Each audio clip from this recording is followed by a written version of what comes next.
I've covered a lot of Slipknot's feuds, including why they hated working with producer Rick Rubin, their feud with Mushroomhead, the one involving Canadian superstars Nickelback, and even Burger King. But today I want to talk about one of the more recent feuds, which was with rapper turned rock artist Machine Gun Kelly.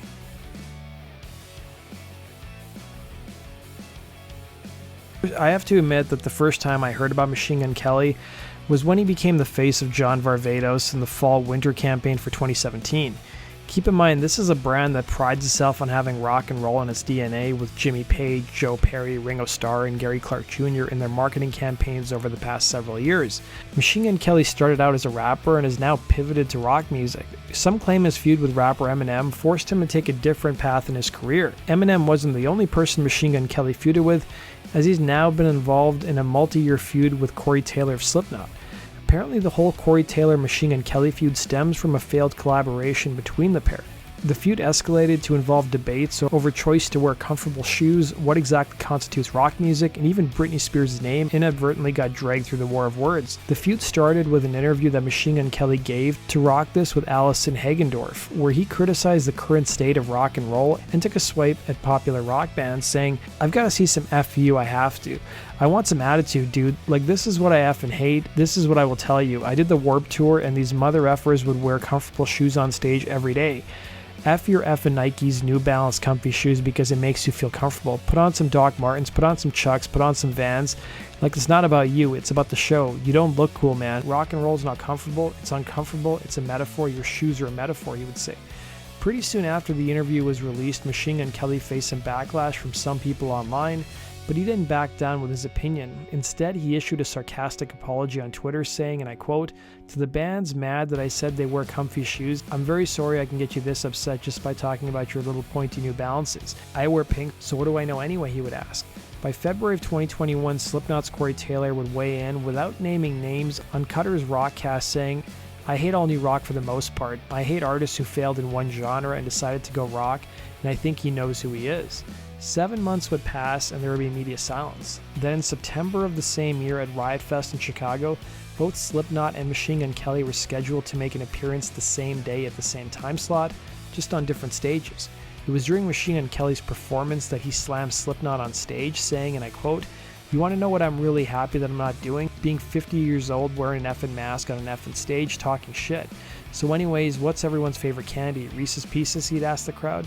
Following the performance, Machine Gun Kelly would take to Twitter to reveal what he interpreted to be the origin of the feud, pointing to the song Can't Look Back that was supposed to feature Corey Taylor on guest vocals. Kelly would tweet, "Corey did a verse for a song on Tickets to My Downfall album.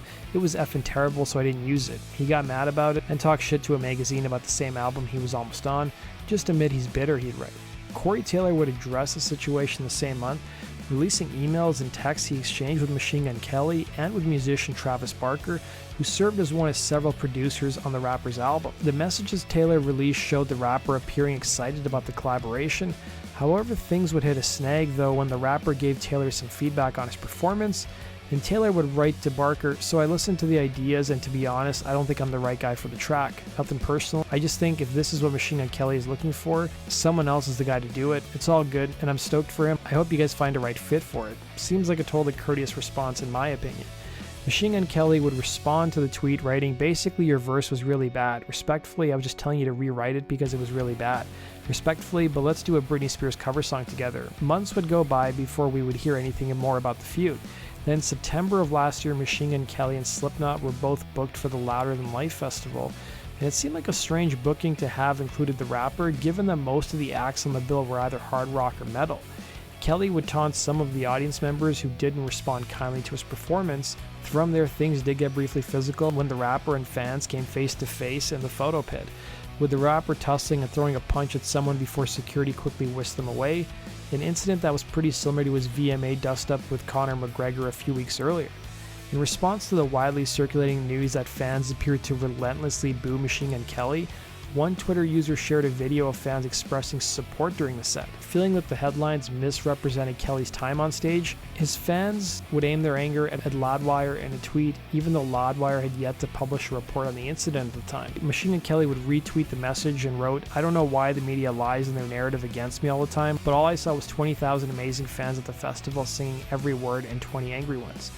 Conversely, Slipknot fans would get their revenge when multiple Fanshawe videos appeared to indicate there were far more than 20 disgruntled fans who were responsible for the resounding boos.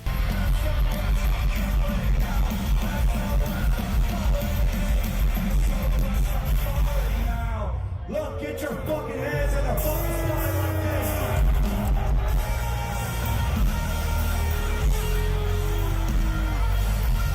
After some extended silence, Corey Taylor addressed the feud once again during a question and answer session at Shiprock 2022, and based on his statements, it seemed like he wanted to lay the whole thing to rest, saying, "For those of you who don't know, MGK doesn't like me very much." And let me follow that up by saying I don't care. I won't fill you in on the whole effing story because you can go online and look it up. However, I will say this, he maintains that I started it. The truth is, he started it.